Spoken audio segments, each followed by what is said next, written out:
नमस्कार, मैं संजय कुमार। आप देख रहे हैं आज का भारत। आपने थंबनेल में देखा होगा कि हम तुम्हें डुबाएंगे तभी तो हम ऊपर आएंगे।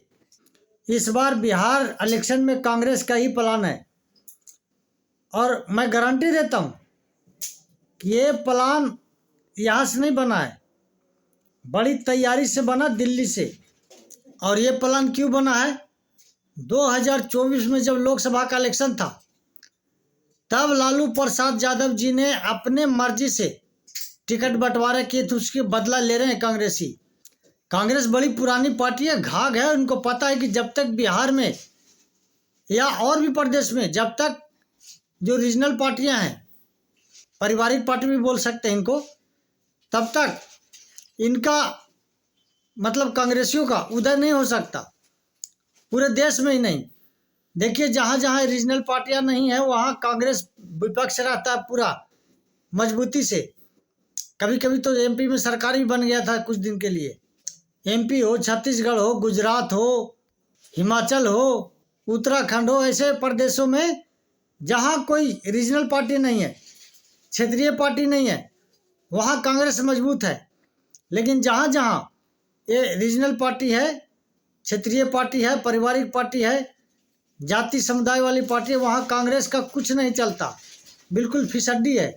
और ये कांग्रेस के बड़े बड़े नेता इस बार प्लान किए हैं कि हम तो डूबेंगे, पहले इनको डुबाओ तभी हम ऊपर आएंगे। इसी प्लान के तहत जब तेजस्वी यादव और वीआईपी प्रमुख साहनी दिल्ली गए थे तो वहाँ राहुल गांधी दिल्ली रहते हुए और समय नहीं दिए। वैसे भी कांग्रेस के मालिक के बेटे हैं तो उनमें ईगो ज़्यादा है, तो उन्होंने समय नहीं दिया। ऐसे अच्छे अच्छे समय नहीं देते हैं।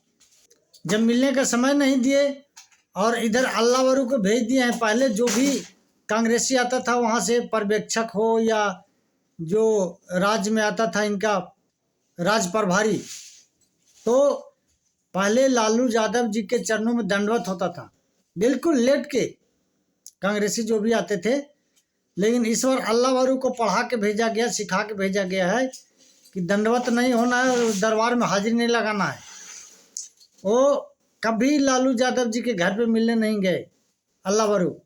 इनका प्लान है कि खींच ताना ऐसे करना है कि बिल्कुल गठबंधन बिखर जाए। ऐसे भी इनको पता है कि हम अगर आरजेडी की सरकार बनेगी, तेजस्वी मुख्यमंत्री बनेंगे तो कांग्रेसियों को क्या होना उससे।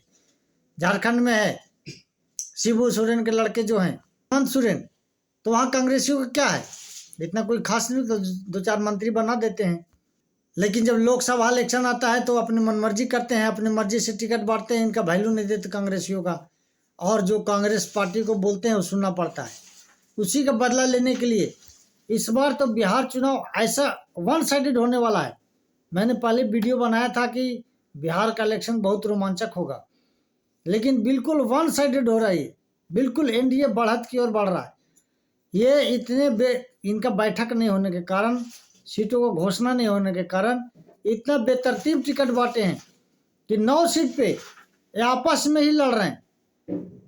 कहीं कांग्रेस और आरजेडी का नेता का दोनों को टिकट मिल गया है, कहीं सीपीआई और आरजेडी का नेता दोनों को टिकट मिल गया है, कहीं वीआईपी पार्टी और आरजेडी के नेता को टिकट मिल गया है।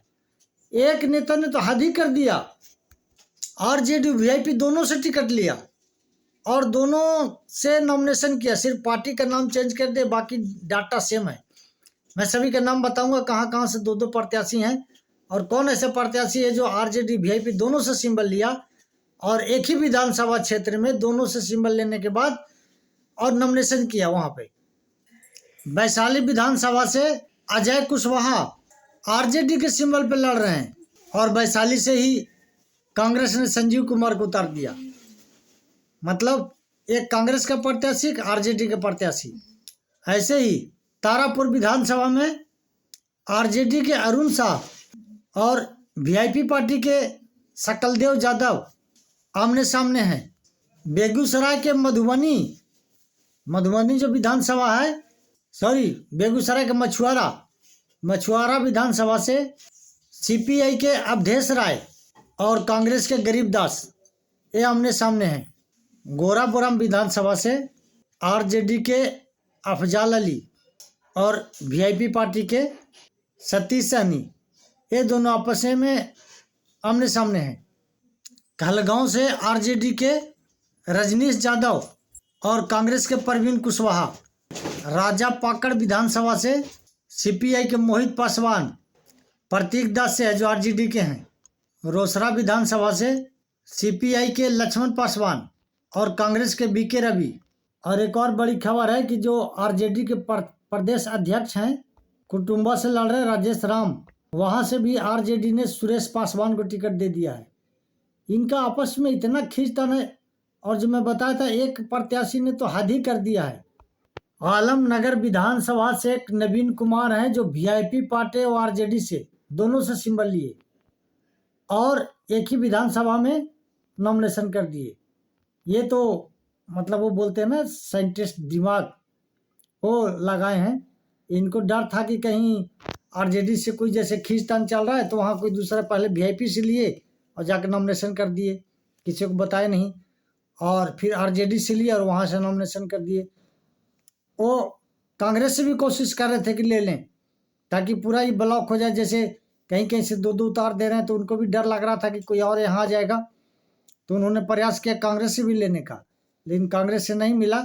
वहाँ से पता लग गया कि ये टिकट मिल गया इनको आरजेडी से, नहीं तो 3-4 पार्टी से ले लेते, तो किस किस से लेते। ऐसे से भी बिहार में साइंटिस्ट प्रत्याशी उतरे हैं, तो देखिए आगे इनका क्या होता है। एक कहावत है ना कि एक तो करेला दूसरे नीम पे चढ़ गया, एक तो कांग्रेस पार्टी इनका सिरदर्द है ही। सीपीआई ने बहुत मेहनत किया है इनको गठबंधन को बचा के रखने में, लेकिन सफलता नहीं मिला। वो नीम और करेला वाला बात बता रहा था कि कांग्रेस पार्टी सिरदर्द है ही। तेजस्वी यादव के लिए इनके घर में ही बहुत सिरदर्दी है।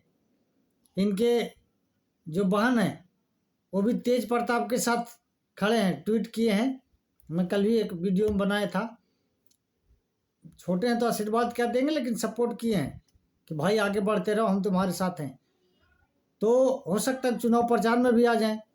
महुआ से लड़ रहे हैं तेज प्रताप, दादी के फोटो लेके गए थे, तो वो भी जो वोट काटेंगे मुख्य रूप से आरजेडी का ही ज़्यादा वोट काटेंगे। ऐसे तो प्रत्याशी कई टाइप के खड़ा करेंगे तो दूसरे वोट काटेगा, लेकिन ज़्यादा वोट आरजेडी का ही काटेंगे।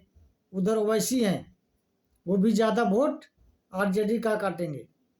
और जो जन स्वराज है वो तो खैर दोनों का वोट काटेंगे, कितना जीतेंगे कितना नहीं जीतेंगे वो आगे आने वाला चुनाव जो समय होगा जब सभी पार्टियों का नॉमिनेशन हो जाएगा, और छठ के बाद ही इसका माहौल पता लगेगा। अभी कोई फर्जी बता देगा कि ये जीतेगा वहाँ से जीतेगा। बिहार के चुनाव का माहौल छठ, अभी सभी त्यौहार में लगे हैं। धनतेरस है आज, आप सभी को शुभकामनाएं। कल छोटी दिवाली है, परसों दिवाली है, और छठ तक चलेगा त्यौहार।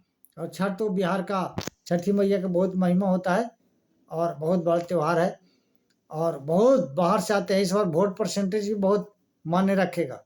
वोट परसेंटेज बहुत अच्छा होने वाला है, क्योंकि छठ के बाद ही चुनाव है। अगर लोग रुक गए तो बहुत वोट परसेंटेज आएगा। देखिए आगे क्या अपडेट आता है, जैसा जैसा आएगा मैं आपको बताते जाऊंगा। मेरे वीडियो अगर आपको अच्छा लगे तो लाइक कीजिए, शेयर कीजिए, सब्सक्राइब कीजिए। अगर आप लाइक कीजिएगा तो मुझे मोटिवेशन मिलेगा कि मैं अच्छा कर रहा हूँ, तो और अच्छा करने की कोशिश करूँगा। और शेयर कीजिएगा तो ज़्यादा से ज़्यादा लोग देखेंगे तो व्यू जाएगा, तो उससे भी थोड़ा सा मनोबल मिलता है। आज के वीडियो में इतना ही। नमस्कार, धन्यवाद।